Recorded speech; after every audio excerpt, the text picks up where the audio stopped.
Merci Monsieur le Président, ça va être court. Simplement, je pense que M. Germain n'avait pas été attentif sur notre vote au moment du vote des taxes sur l'alcool.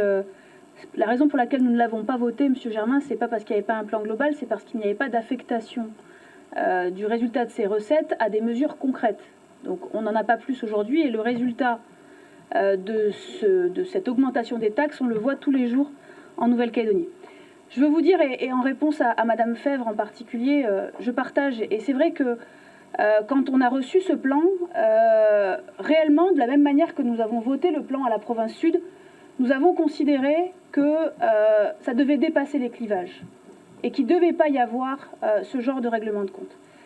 Sauf que, d'abord, je trouve inacceptable la manière, d'une manière générale, dont M. Michel méprise les autres élus de cet hémicycle. Il n'y a pas des élus supérieurs et puis des sous-élus. Monsieur Michel, on est des élus comme vous. On travaille comme vous. On a moins de moyens parce qu'évidemment, vous avez mis 8 mois à respecter les décisions de justice, donc on a un peu moins de moyens que vous. Mais en tout cas, on travaille.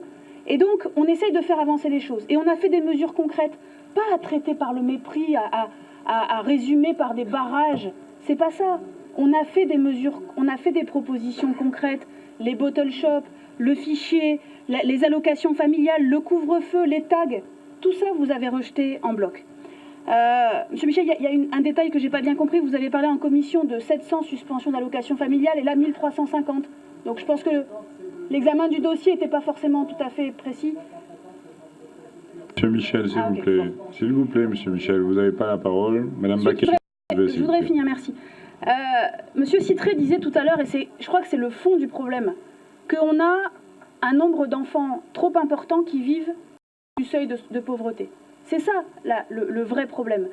Et on l'a abordé à plusieurs reprises. Il y a quelques années, en Nouvelle-Calédonie, on était en plein emploi. On n'avait pas de problème d'emploi. Les parents, s'ils voulaient travailler, ils pouvaient travailler. Aujourd'hui, à cause de la politique économique qui est menée ici par le gouvernement Germain, on se retrouve dans une situation qui est bien pire que ce qu'elle était il y a quelques années. Donc, je voudrais reprendre encore une fois ce que disait Madame Fèvre parce que c'est important. Nous, on est prêts, et je le répète ici, à échanger. On est prêts à travailler ensemble. On est prêts à partager nos propositions. On est prêts à se mettre autour de la table pour savoir si, pour améliorer le pouvoir des maires, il faut plutôt modifier le code des communes ou faire un autre artifice juridique. On est prêts à tout ça.